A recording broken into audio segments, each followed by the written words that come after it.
Nah, soalnya ini Mas, apa? Aku ngerti konsepnya, cuma ibuku kan sebagai orang itu kan dia menganggapku melawan gitu loh. Jadi sampai ada waktu dia tuh sakit hati karena aku tidak setuju. Nah itu kan aku sudah dianggap sebagai memberontak gitu kan. Apakah dampaknya tetap kena? Itu maksudku itu sih. Ini sih, nek menurutku ya, karena ibumu orang Jawa, kamu ada Bataknya. Jadi mau tidak mau kamu perlu evaluasi cara bicaramu. Karena kan kamu sudah merasa, ya mungkin karena makanya aku bilang tadi, apakah bentuk-bentuk yang aku praktekkan bisa kamu praktekkan, aku tidak tahu gitu. Karena ada perbedaan watak gitu. Jadi ada, kalau watak saya kan mikirnya banyak. Kalau apa, saya keringingan.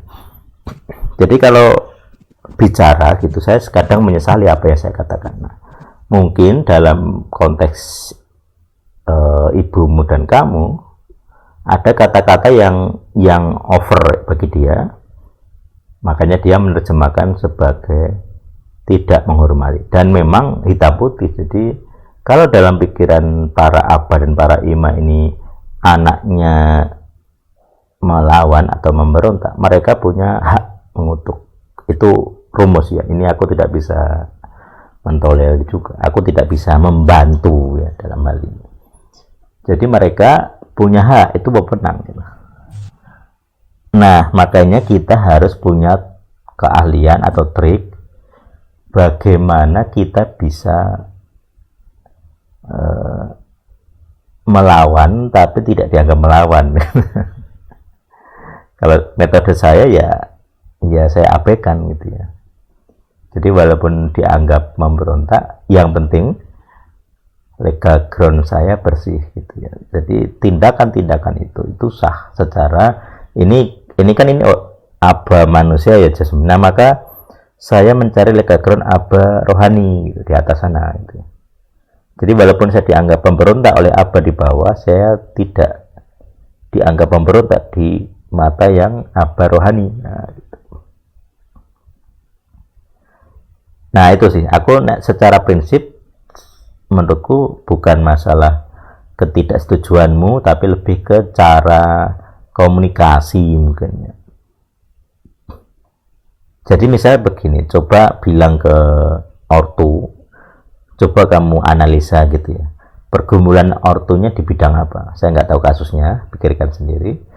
Jadi dalam konteks umum ya, ini konteks umum, biasanya ortu itu merasa paling tahu yang terbaik gitu. Jadi makanya seringkali mereka harus diberi pemahaman.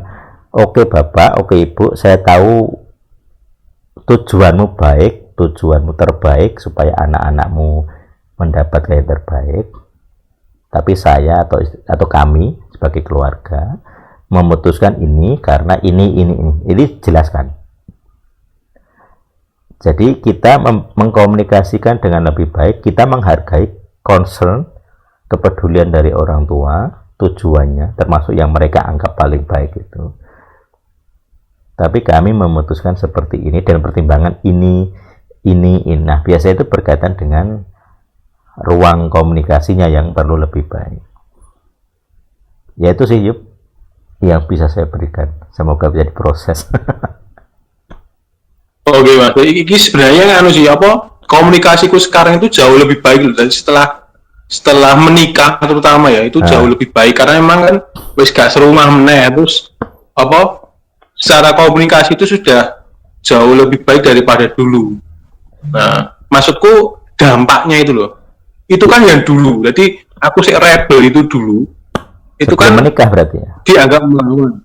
Nah itu dampaknya kan aku saiki kan istilahnya aku masih bingung apakah ini sudah selesai. Aku sudah minta maaf itu, cuma apakah ini sudah selesai atau belum, aku kan masih ngambang gitu. Aku masih ya tadi seperti belum yakin. apa kamu bilang tadi, apa penyesalan kan terakhir. Jadi aku dulu kan apa teriak-teriak, terus ya tadi seringkali ngomong dengan nada tinggi karena memang ibuku ngomongnya dengan nada tinggi. Aku nurun yang aku dari satu-satunya anak sih cara bicaranya itu hampir sama, itu cuma aku.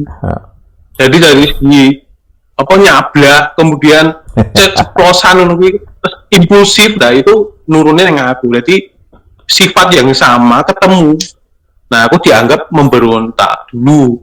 Nah, cuma dampaknya kan sekarang kan aku sudah merubah cara berkomunikasiku, cara berelasiku dengan ibu, dengan bapak terutama ya.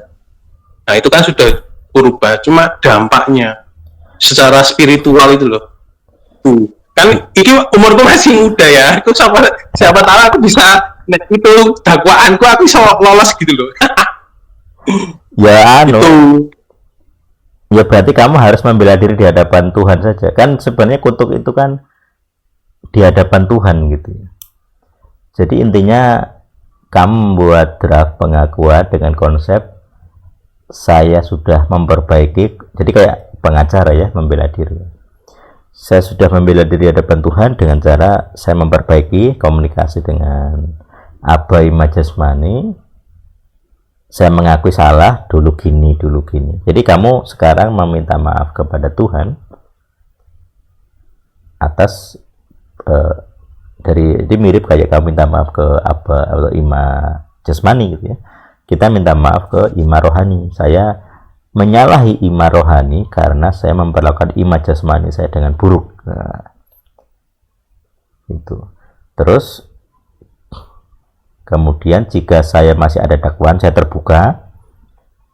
Saya tidak akan membela diri lagi. Saya terbuka apa dosa saya siap mengakui. Nah itu. Jadi intinya jangan berdalih gitu ya. Salah ya salah. Jadi itu akan lebih baik.